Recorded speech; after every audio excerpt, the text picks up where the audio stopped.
Hey everyone, Church of STFU. So I wasn't gonna do an Osama video until I came across something in the newspaper today. My general position on this is, why are people celebrating? First of all, I think it's barbaric to be celebrating someone's killing. Sure, you can be happy about the fact that he's not going to harm people anymore, but these kind of chants, this bloodlust, I find is, when you dehumanize someone, even if that someone was a bad person, you're basically dehumanizing yourself. So I think these celebrations are kind of medieval and disgusting. I mean, it makes me think those people would be most happy if we could have cut off his head and put it on a pike and put it in front of the White House for a couple of months. So count me out of that. It's probably a good thing that he's dead. It is a good thing he's dead, because he was a bad guy. But how good is it that he's dead? I think it almost doesn't matter. People are so excited and go America, America, fuck yeah. It took 10 years to catch the guy. After 9/11, I predict it would take about a month, 2 weeks for the huge military to catch this one guy. It took them 10 years to catch a guy. And now everyone's pretending like this is gonna intimidate Al-Qaeda people when their trademark is that they're crazy motherfuckers who are willing to go blow themselves up or die in their crazy shit little missions. So whatever. I don't think it's gonna make a huge difference. And that's pretty much all I want to say to that. I think in the end it's almost a non-event. The fact that it took this long is embarrassing. And yeah, that's all there is to it. But I was reading the newspaper today, and we had this prime minister a while back.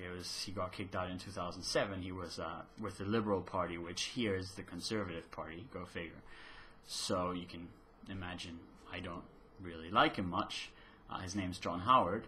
So if Blair was George Bush's poodle, John Howard was George Bush's kind of parasitic tapeworm or something.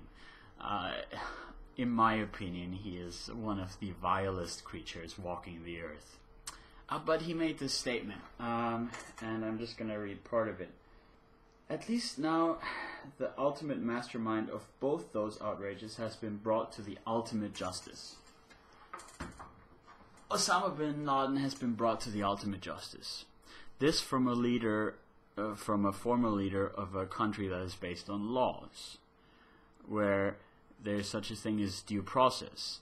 Now, you can say that in this case, maybe there wasn't really the opportunity, and so it was impossible to bring him to proper justice, and so they had to shoot him. But the idea that the leader or the former leader of a nation that is governed by laws will look at someone getting shot in the head and say that the ultimate justice was served by this, I find ridiculous and despicable.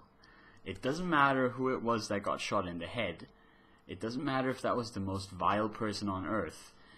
If you're living by the principle that to determine someone's guilt and to apply justice, you need to try them before a court of law, and you need to find them guilty and then apply the proper process of law and punishment, then just saying that shooting someone in the head is the ultimate justice, apparently superseding all of those ridiculous, stupid, politically correct forms of justice we practice in this country, I find that disturbing, and I think it speaks to a certain kind of attitude where people are happy enough to say they support law and order, they support democracy, they support freedom, and so on and so forth. But they only support that for as long as it's convenient.